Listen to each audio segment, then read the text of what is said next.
Patay ang isang lalaki matapos magsaka ng bucket ng backhoe sa construction site sa Tanay Rizal. Ang suspect sa krimen, ang nakaalitan niyang foreman. Nakatutok si Nico Wahe. Karumal-dumal yung ginawa niya sa tatay ko, Hindi matanggap ng pamilya ni Melvin Tica ang sinapit niya sa pinagtatrabahuang construction site sa Sitio Suyok, Barangay Tandang Cutyo, Tanay Rizal. Kwento ng kanyang anak, Biyernes ng umaga, April 12, nang hindi pumasok sa trabaho ang kanyang tatay. Sabi ko, Tay, ba't di kayo pumasok? Sabi niya, yung foreman ko, sobra na. Nga po daw, kaya hindi siya umano ng pagpasok. Ito na rin pala ang huling beses na makikita at makakausap niya ang ama. Matapos na pag-uusap nila ay pumunta si Tica sa construction site.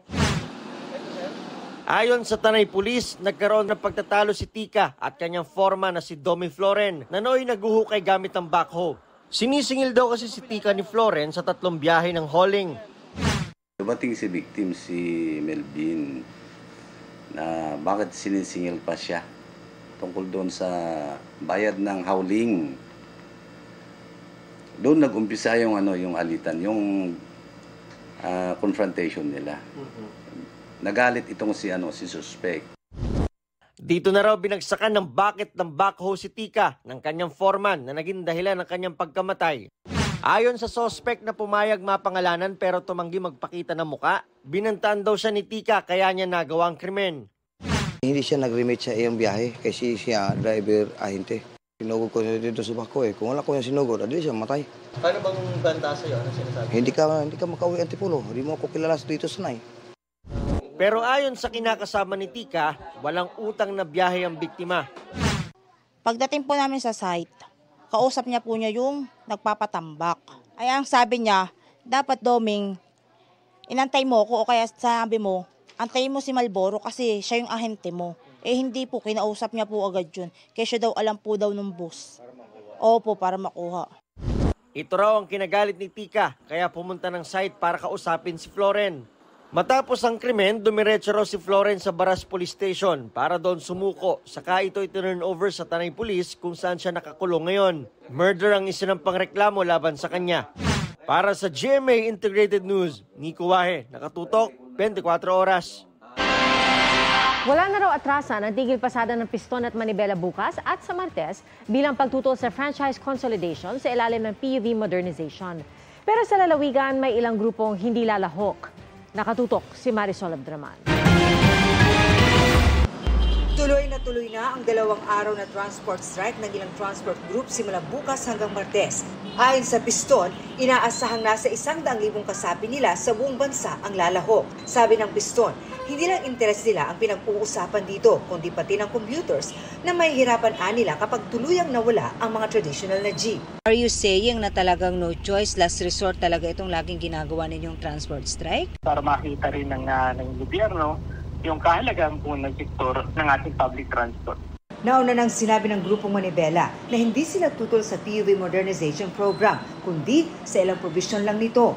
Ilang commuter ang nangangamba sa 2 araw na tigil pasada. Kasi mahirapan mag-commute, sumakay. May pasok din kaya kung magkakaroon ng strike, syempre mahihirapan bumiyahe lalo na Monday. Pagtitiyak ng MMDA, handa sila. We are very optimistic na mahahandle naman natin ang maayos to at isiguraduhin natin na hindi mapeperwisyo ang ating mga mananakay. Nakalatag na raw ang kanilang mga plano, katuwang ang DOTR, LTFRB, PNP at mga LGU. May mga nakahandang rescue vehicle na ide-deploy lang sakaling may kakulangan ng sasakyan. Sabi ng MMDA, sa nakaraang strike, 28% lang sa mga inihanda nilang sasakyan ang napakinabangan. Ganito rin daw ang inaasahan ngayon, lalo't ilang grupo lang ang lalahok. Tulad sa Bicol kung saan ilang transport group ang hindi sasama sa tigil pasada. Pati sa Northern Luzon, sa April 30 na ang deadline ng PUV-MP. Sabi ng DOTR, kapag hindi nag-consolidate, aalisin ang prangkisa, pero may proseso naman. After April 30, talagang hindi na sila dapat pumasada. Gagawa tayo ng proseso para ma-implement properly yung deadline ng consolidation. Kinikilala at nirerespeto naman daw ng iba't ibang ahensya ng gobyerno ang pagkilos ng ilang transport group. Pero apela nila, gawin naman daw sana nila itong mapayapa. Bagay na tiniyak naman ng Piston at Manibela. Para sa GMA Integrated News, Marisol Abduraman, nakatutok 24 oras. 6 ang patay sa pananaksak sa isang shopping center sa Sydney, Australia. Sa Turkiya naman, isang nasawi ng madisgrasya ang isang cable car. Narito ang mga balita abroad. Cable car sa Turkey sumalpok sa nakausli at sirang poste. Sa lakas ng impact, bumagsak sa kalapit na bangin ang mga sakay nito. Isa ang nasawi habang 10 ang sugatan. Ayon sa governor ng Turkey, inilipat na sa ospital ang mga biktima. Buwis-buhay din ang pagsagip sa mahigit 170 pasahero na na-stuck sa iba pang cable car. 10 helicopter at 600 rescuer ang nagtulong-tulong para i-evacuate sila. Tumagal ito ng 23 oras. Iimbestigahan ng pulisya ang cable car company na wala pang pahayag ukol sa insidente. 6 patay sa pananaksak ng isang lalaki sa Sydney, Australia.